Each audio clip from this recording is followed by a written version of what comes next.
Penuntun Saat Teduh Gereja Kristen Jakarta, Rabu 20 September 2023. Judul renungan, Kemanusiaan Masa Depan. Nats Alkitab terambil di dalam kitab Lukas pasal 12 ayat 54 sampai 56. Menilai zaman.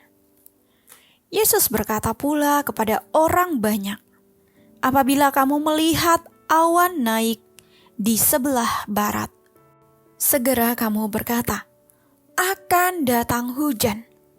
Dan hal itu memang terjadi. Dan apabila kamu melihat angin selatan bertiup, kamu berkata, hari akan panas, terik.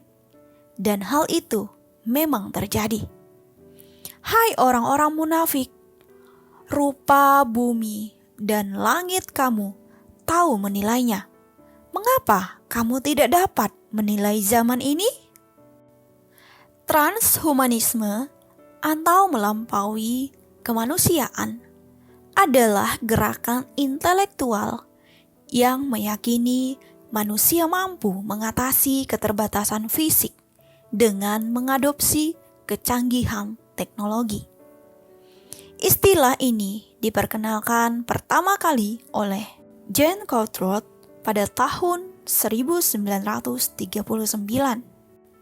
Gerakan ini berusaha menghidupkan ambisi purba manusia, yakni hidup abadi, melampaui keterbatasan manusia dan menjadi manusia yang kuat atau Superman.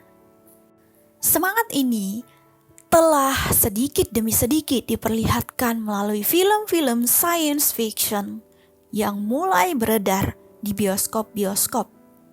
Ada banyak hal yang mengkhawatirkan dari gerakan ini. Salah satunya adalah karena meniadakan perkara iman dan ketuhanan di sana. Meskipun ada pro dan kontra, namun gereja perlu dapat membaca situasi zaman yang berubah ini agar dapat menempatkan diri dengan baik. Yesus berkata, rupa bumi dan langit kamu tahu menilainya. Mengapakah kamu tidak dapat menilai zaman ini?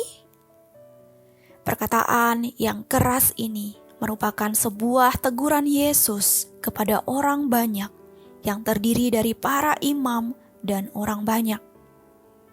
Pada zaman itu, orang-orang pandai membaca situasi dunia dan perkembangannya. Namun buta terhadap apa yang telah dinubuatkan para nabi tentang kedatangan Mesias sejak dahulu kala.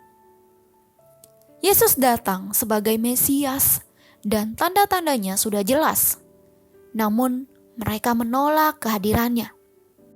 Hal ini menandakan sebuah kebutaan rohani. Seharusnya tanda-tanda zaman yang muncul membuat orang menyadari tentang maksud Allah di dunia. Namun ketidakpekaan itu membuat mereka hanya mengerti situasi dunia, namun tidak untuk pengenalan akan maksud Allah dan Yesus sebagai Mesias yang akan datang. Orang Kristen di masa anugerah ini juga harus dapat membaca tanda-tanda zaman dengan baik.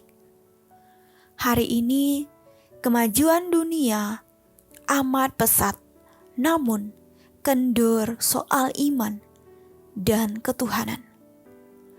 Perubahan dunia ini berusaha menempatkan manusia sebagai pusatnya, bukan lagi Tuhan. Hal ini tentu kekejian di hadapan Tuhan juga sekaligus mempengaruhi generasi ini untuk menjadi generasi yang tidak mengenal Tuhan. Jika generasi hanya diam dan tidak melakukan apa-apa, berarti gereja sedang membiarkan generasi ini kehilangan pengenalan akan Tuhan yang sejati. Setiap hari, iblis berusaha agar manusia semakin jauh dari pusat hidupnya dan seolah mampu berdiri sendiri tanpa Tuhan. Amin. Terima kasih. Tuhan Yesus memberkati.